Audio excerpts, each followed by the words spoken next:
Halo Sobat Manhwa, bagaimana kabar kalian? Semoga kalian selalu dalam keadaan sehat. Kali ini kita akan membahas sebuah kisah manhwa yang sangat inspiratif dan penuh semangat. Bayangkan, seorang anak sekolah yang dijuluki Raja Pecundang, tiba-tiba menetapkan mimpi besar menjadi pemain sepak bola terbaik. Inilah kisah Kang Maru, seorang remaja biasa yang menemukan obsesinya terhadap sepak bola dan memulai perjalanan untuk mengubah hidupnya. Apakah dia bisa mengatasi semua rintangan dan mewujudkan mimpinya? Langsung saja kita menuju ke alur ceritanya.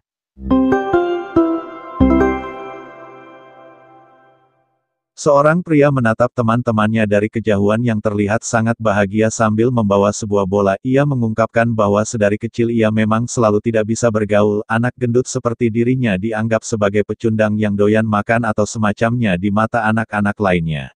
Nasibnya sama seperti sebuah kaleng yang sudah dibuang. Ini sangat membuatnya sedih karena menyadari kalau ia tak berguna di dunia ini. Ia pun menyerah untuk bergaul dan selalu langsung pulang ke rumah ketika anak-anak lainnya sedang asik bermain di luar. Tapi ketika berada di rumah ia selalu memikirkan tentang sepak bola dan terus berputar-putar di kepalanya setiap saat. Kakinya bahkan merasa kesemutan karena tak bisa menahan dirinya yang sangat ingin bermain sepak bola. Bahkan yang lebih parahnya, kepala botak ayahnya mulai terbayang seperti bola di matanya. Karena tak bisa menahan dirinya ia akhirnya melakukan hal seperti ini kepada kepala botak ayahnya. Atas kejadian ini ia akhirnya mendapatkan benjolan di kepalanya, namun pikiran tentang sepak bola tetap saja tidak hilang dan malah semakin memenuhi isi kepalanya. Pada kenyataannya ia sebenarnya belum pernah bermain sepak bola dan ia merasa ada sesuatu yang menghalanginya untuk melakukannya.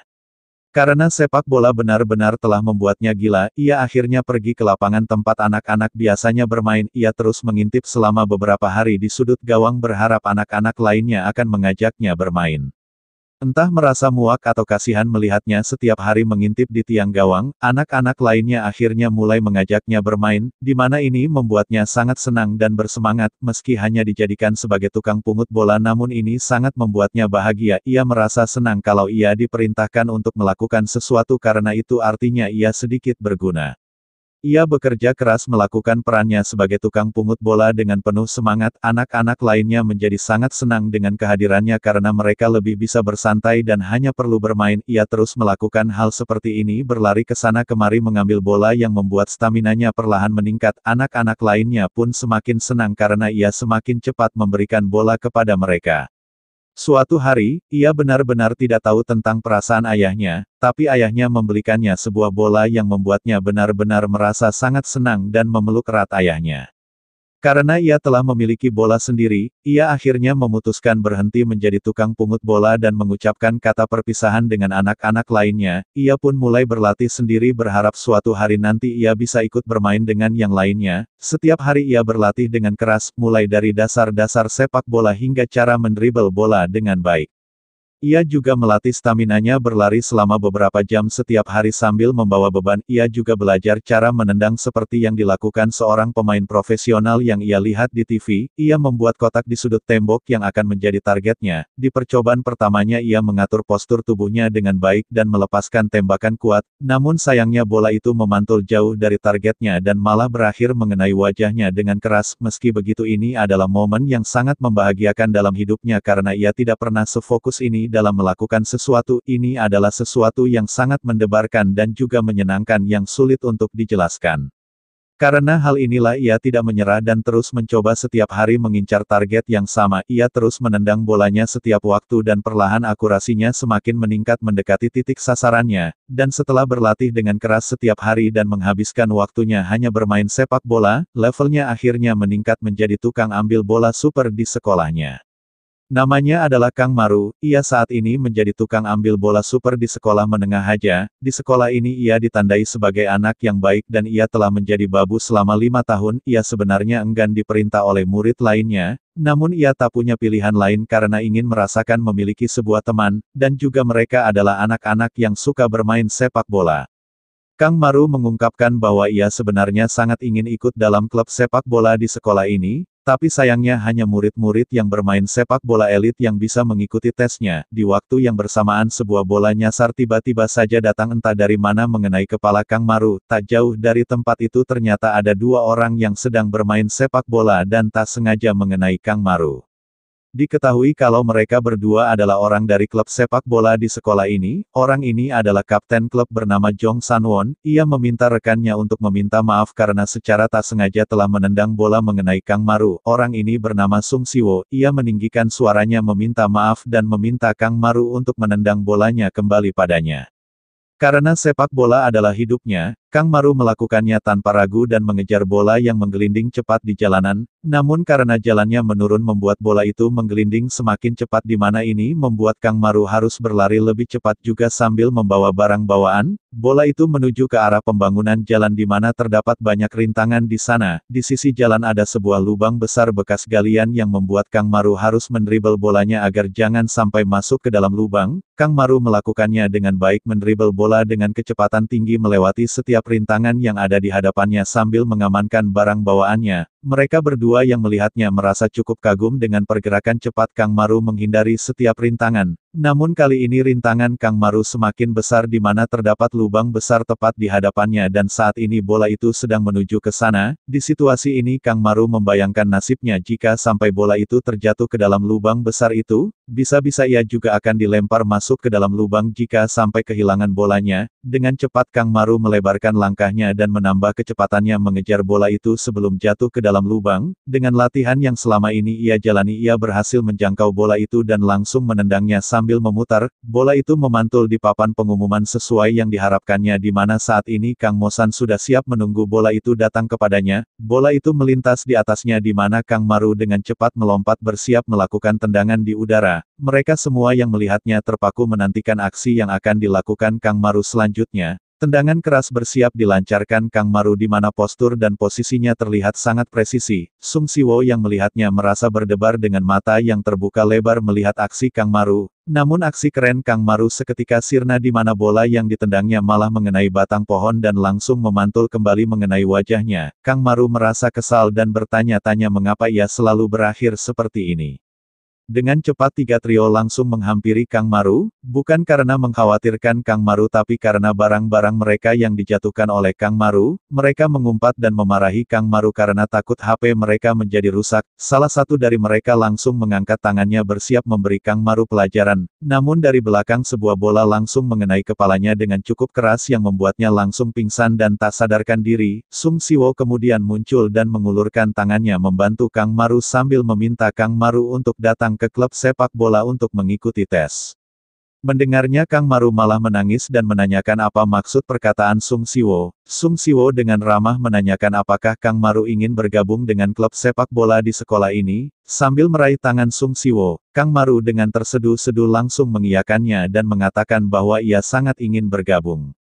Scene berpindah memperlihatkan seorang pria gendut kita sebut saja Bain dengan penuh antusias berlari memanggil-manggil nama Jinho yang sepertinya adalah kawannya. Ia membuka pintu kelas dengan penuh semangat berteriak memanggil Jinho, di mana saat ini Jinho sedang melakukan tugasnya melayani seorang pembuli di kelasnya. Jinho yang ketakutan langsung memberikan kode kepada Bain agar tidak membuat keributan karena saat ini situasinya sedang kurang baik, di mana terlihat pembuli jambul kuning ini sudah sangat ngiler meminta Jinho untuk segera memberikan makan. Namun Bain yang tak peduli dengan situasi ini langsung berteriak memberitahu Jinho kalau Kang Maru akan mengikuti tes masuk ke klub sepak bola. Jinho yang mendengarnya seketika langsung meninggalkan si jambul kuning dan berlari membawa semua makanannya bersama Bain ingin melihat Kang Maru. Jinho menangis sangat terharu sambil bergumam mengatakan bahwa akhirnya Kang Maru berhasil, di mana si pirang terus mengejar di belakang berteriak menyuruh Jinho untuk menyerahkan makanannya. Mereka berdua mengungkapkan bahwa Kang Maru adalah orang yang benar-benar keren. Dulu saat mereka ditindas oleh si jambul kuning dan akan menghajar mereka, Kang Maru tiba-tiba datang melemparkan sepotong roti ke mulut si jambul kuning yang menyelamatkan mereka. Kang Maru melayani si jambul dengan sangat baik layaknya pesuruh profesional, di mana ini membuat si jambul merasa senang kepadanya. Berkat ini nama Kang Maru semakin terkenal di sekolah yang membuat mereka berdua merasa sangat kagum kepadanya. Kang Maru akhirnya menjadi pecundang profesional nomor 1 di sekolah yang menyelamatkan hidup mereka. Mereka benar-benar sangat mengaguminya sebagai babu karena mungkin mereka mengalami situasi yang sama. Mereka bertiga pun akhirnya menjadi teman walaupun kelihatannya tidak seperti itu. Kang Maru sangat menyukai sepak bola dan dia berlatih sepak bola di setiap waktu luangnya. Sepertinya orang lain tidak memaksanya untuk melakukan semua itu, tapi dia mempersiapkan untuk waktu di mana dia bermain bola dengan yang lainnya dan tidak pernah gagal sebagai pemungut bola. Lalu suatu hari, Kang Maru tiba-tiba datang dengan kondisi babak belur. Itu terjadi di saat dia sedang beristirahat dan dia tetap melakukan tugasnya sebagai pemungut bola. Dia mencoba menendang bola supaya bisa langsung mengoper jauh bola itu, tapi bola yang ditendangnya malah mengenai batang pohon dan memantul ke atap. Dia akhirnya dikeroyok oleh anak lainnya hanya karena satu kesalahan dan alasan sepele seperti itu. Ketika mereka menanyakan mengapa Kang Maru bertindak sangat bodoh seperti ini, padahal menjadi pemungut bola atau tidak dia sudah berusaha keras, dia menjawabnya sambil menangis mengatakan bahwa jika ia tidak melakukan hal seperti ini maka anak-anak lainnya tidak akan pernah melihatnya. Dengan wajah yang terlihat sangat kacau dia berteriak dengan lantang mengungkapkan bahwa dia harus menjadi pemungut bola terlebih dahulu, atau anak-anak lainnya tidak akan pernah menganggap keberadaannya. Dan saat ini tibalah saatnya kebangkitan Kang Maru bersiap mengikuti tes seleksi masuk ke klub sepak bola. Bain dan Jinho memberikan dukungan kepadanya dari luar lapangan yang membuat Kang Maru merasa terharu. Kang Maru pun mengangkat makanannya sebagai tanda ia siap melakukannya. Mereka berdua juga langsung mengangkat makanan mereka berharap agar masa babu profesional Kang Maru akan berakhir di sini selamanya. Mereka bersiap melepas kepergian Kang Maru dan berterima kasih kepadanya karena telah membuat pecundang seperti mereka terlihat keren, di mana ini membuat Kang Maru semakin terharu dan menangis sambil mengatakan kalau ia akan melakukan yang terbaik. Tak lama manajer dari klub sepak bola bernama Park Chadol mulai membagikan rompi, di mana terlihat banyak siswa tampan dan tinggi mulai mengantri untuk mengambil rompi yang juga bersiap mengikuti tes, dan ketika giliran Kang Maru, Park Chadol sedikit terkejut karena Kang Maru tidak terlihat seperti peserta lainnya. Park Chadol yang salah paham lantas menanyakan apakah Kang Maru adalah orang yang akan mendaftar sebagai manajer. Park Chadol memberitahukan bahwa orang yang mendaftar sebagai manajer tidak perlu memakai rompi. Mendengarnya seketika kekuatan pecundang Kang Maru diaktifkan. Sambil terbata-bata ia menjelaskan bahwa ia datang ke sini bukan sebagai manajer melainkan ingin mengikuti seleksi. Di waktu yang bersamaan mereka berdua datang, di mana Sung Siwo langsung memberitahu Park Chadol kalau ia sangat mendukung Kang Maru sebagai pemain dan meminta Park Chadol untuk segera memberikan rompi padanya. Dengan cepat Kang Maru memakai rompinya sambil berlari menuju lapangan. Park Chadol yang melihatnya mengatakan bahwa tubuh besar seperti itu lebih cocok menjadi seorang manajer karena intuisinya mengatakan hal seperti itu. Jong Sanwon juga angkat bicara mengatakan bahwa apa yang dikatakan Park Chadol itu sebuah fakta dan bukan intuisi. Sementara Sung Siwo ia hanya terdiam dan tak memberikan komentar apapun, di mana ini membuat mereka berdua bertanya-tanya apa yang sedang dipikirkan Sung Siwo tentang Kang Maru. Saat ini Kang Maru telah berada di lapangan berkumpul dengan yang lainnya, ia bermain sebagai pemain dari tim kuning sesuai dengan warna rompi yang digunakannya, sementara lawannya adalah tim yang memakai rompi berwarna orange. Aturan pertandingan ini adalah tim yang kalah akan langsung didiskualifikasi, tapi klub sepak bola akan tetap mempertahankan para pemain yang menurut mereka bagus, jadi pada intinya ini sama seperti permainan bertahan hidup. Pemikiran dari orang yang bermain permainan ini haruslah tenang, dingin dan dapat mengontrol diri mereka. Namun saat ini Kang Maru malah terlihat sangat gugup dan sulit mengontrol dirinya. Ia mencoba mengendalikan dirinya dengan berpikir kalau ia adalah orang yang sangat keren di lapangan ini. Ia meyakinkan dirinya kalau ia harus menunjukkan skill yang selama ini ia pelajari agar bisa terpilih. Tak lama peluit berbunyi menandakan pertandingan telah dimulai di mana bola pertama menjadi milik tim Orange. Dengan cepat Kang Maru langsung melesat cepat ke depan mengejar bola. Ia menjadi terlalu bersemangat ingin segera merebut bola dari lawannya tanpa peduli apa yang akan terjadi selanjutnya. Mereka bertiga yang melihatnya benar-benar tak habis pikir. Jong Sanwon bahkan tak bisa menahan untuk tidak tertawa. Sementara di luar lapangan dua sejoli bersorak memberi dukungan kepada Kang Maru sambil menyebut Kang Maru adalah yang terbaik. Di atas lapangan tim Orange melakukan operan pendek ke sesama pemain mereka, di mana Kang Maru dengan semangat membara terus berlari mengikuti kemana perginya bola. Tim Orange terus melakukan operan ke sana kemari membuat Yang Maru perlahan-lahan mulai merasa kelelahan sendiri tanpa mendapatkan hasil apapun, dan 15 detik setelah dimulainya pertandingan Kang Maru akhirnya muntah di lapangan karena merasa kelelahan. Para pemain dari timnya yang melihatnya hanya bisa pasrah dan bergumam mengatakan bahwa sepertinya mereka langsung kehilangan satu pemain. Sementara itu dengan cepat pemain dari tim Orange mulai menyerang dan menyusun rencana untuk menerobos pertahanan tim kuning. Salah satu pemain dari tim kuning kita sebut saja Alex berteriak meminta yang lainnya untuk tetap mempertahankan posisi mereka dan memberi tekanan kepada tim lawan. Tim Orange terus melakukan operan pendek mencoba untuk mencari celah. dengan cepat Kang Maru kembali bangkit untuk membantu rekannya bertahan, pemain lawan melakukan umpan jauh ke sisi lain lapangan mencoba menciptakan peluang menerobos, namun dengan cepat Alex langsung muncul menghalau bola tersebut mengalahkan pemain dari tim lawan berduel di udara, bola berhasil diamankan dengan baik oleh tim kuning di mana Alex juga selamat dari pelanggaran. Alex segera berlari ke depan sambil berteriak meminta yang lainnya untuk mengikutinya, di mana Kang Maru kembali berputar arah dan berlari cepat ke depan berharap mendapatkan peluang untuk menciptakan gol. Namun sayangnya bola kembali dicuri yang membuat Kang Maru kembali berputar haluan. Saling perebutan bola pun terjadi di sepanjang babak pertama yang membuat Kang Maru harus berlari maju dan mundur setiap saat di tengah lapangan. Ia benar-benar merasa sangat kelelahan berlari ke sana kemari tanpa menyentuh bola sama sekali. Tak lama ia pun tersungkur karena menendang kakinya sendiri. Ia mencoba mengatur nafasnya dan bergumam mengatakan bahwa ia telah menemukan sepak bola yang sesungguhnya. Tapi mengapa kenyataannya sangat berbeda dari yang ia bayangkan? Kang Maru tertunduk merasa sangat kelelahan mengatakan dengan suara pelan bahwa sepertinya ia harus menyerah karena ia bahkan belum siap untuk menyentuh bola. Di waktu yang bersamaan ia melihat pemain dari timnya sedang menuju ke arahnya. Merasa ini adalah kesempatannya Kang Maru dengan cepat bangkit dan berlari mencari posisi. Kang Maru berhasil mengamankan tempat di depan gawang yang tak dijaga oleh pemain lawan dan langsung mengulurkan tangannya meminta bola. Pemain itu bersiap menendang memberikan bola kepada Kang Maru yang berlari cepat di sisi lapangan. Namun pemain itu hanya melakukan trik tipuan dan tak memberikan bola itu kepada Kang Maru. Ia berniat menyelesaikannya sendiri padahal jelas-jelas dua pemain lawan sedang menghadangnya, di mana Kang Maru yang melihatnya hanya bisa terdiam mematung dengan wajah datar. Bola itu akhirnya keluar dari lapangan berhasil diblok oleh tim lawan.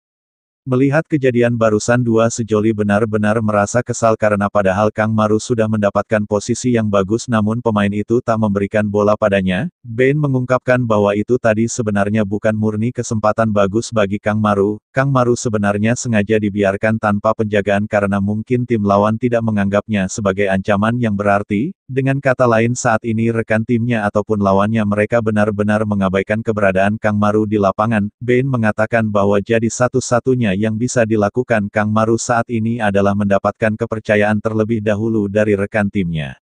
Permainan terus berjalan di mana Kang Maru terus mendapatkan gempuran keras dari tim lawan. Ia terus mencoba merebut bola namun selalu berakhir dengan kena sikut. Tak hanya itu ia bahkan menabrak rekannya sendiri ketika mencoba mengejar bola.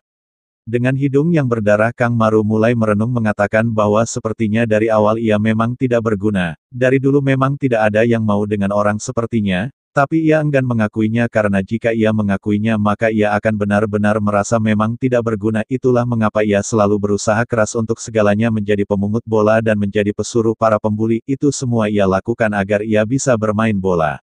Sambil mengejar bola yang sedang melayang tinggi di udara, Kang Maru berharap agar setidaknya ia bisa diberi satu kesempatan untuk bisa bermain bagus dan membuktikan dirinya. Kang Maru yang tak mau kalah mencoba dengan keras saling berebut bola dari tim lawan. Mereka berdua pun terjatuh di mana bola tersebut melaju cepat ke sudut lapangan. Dua sejoli berteriak dengan lantang menyuruh Kang Mosan untuk segera bangkit dan mengejar bola tersebut karena hanya Kang Maru yang bisa melakukannya. Seketika Kang Maru mulai mengingat kembali bagaimana usaha kerasnya selama ini menjadi pemungut bola, di mana yang awalnya ia hanyalah seorang tukang pungut bola biasa, namun lama-kelamaan ia mulai naik tingkat menjadi tukang pungut bola profesional yang dengan sigap langsung menghalau bola.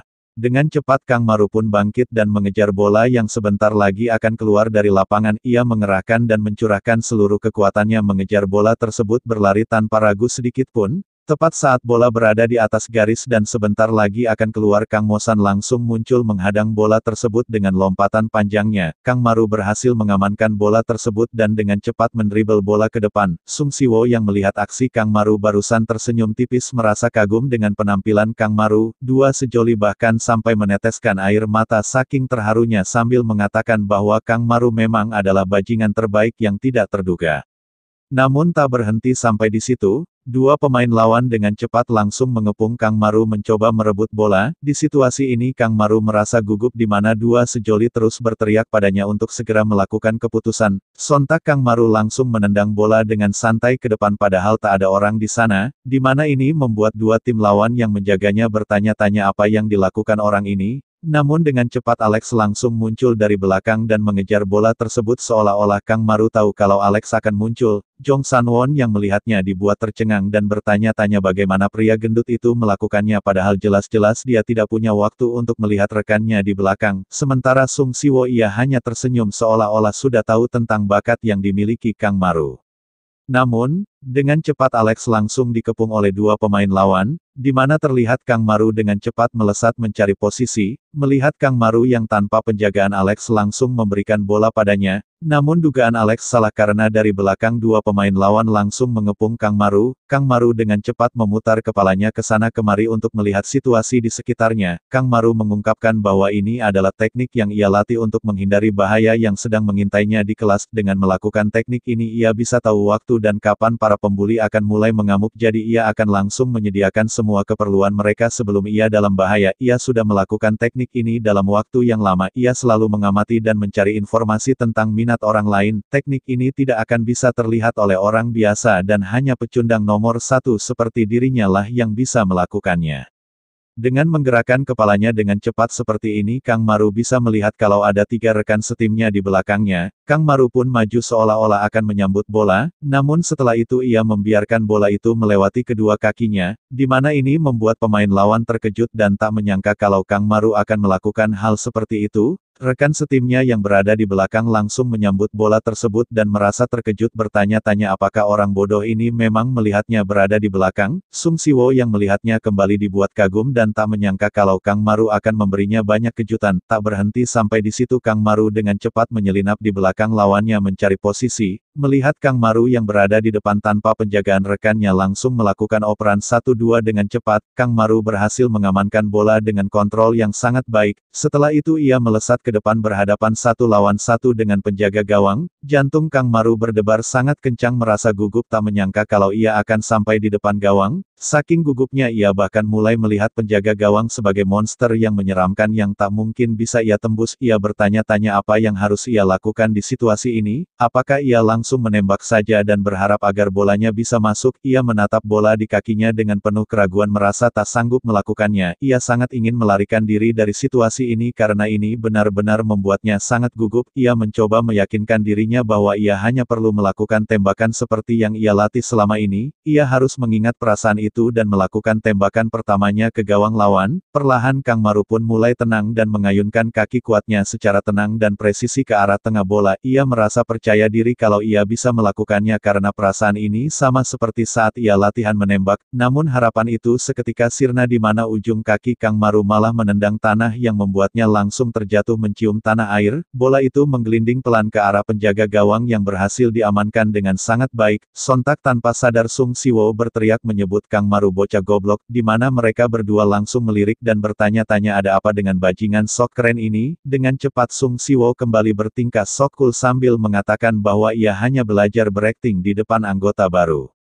Sung Siwo kemudian bergumam mengungkapkan bahwa terlepas dari penampilan terakhir Kang Maru, ia sudah menduga kalau Kang Maru mempunyai sebuah bakat dalam sepak bola, tapi ia tak menduga kalau Kang Maru lebih berbakat dari yang ia duga. Kang Maru dengan tepat mampu mengetahui posisi dari rekannya yang datang dari belakang dan langsung mengoper bola kepadanya. Selain itu dia juga punya kemampuan untuk menemukan posisi dan membuka jalur untuk menerima umpan. Dia bahkan mampu mengacaukan pertahanan lawan dengan membiarkan bola bergulir di kedua kakinya. Dan yang lebih penting, dia juga mampu menyusup dengan sangat baik di antara lawannya. Sung Siwo tersenyum kegirangan menatap ke arah Yang Maru bertanya-tanya apakah bocah ini adalah anak yang jenius.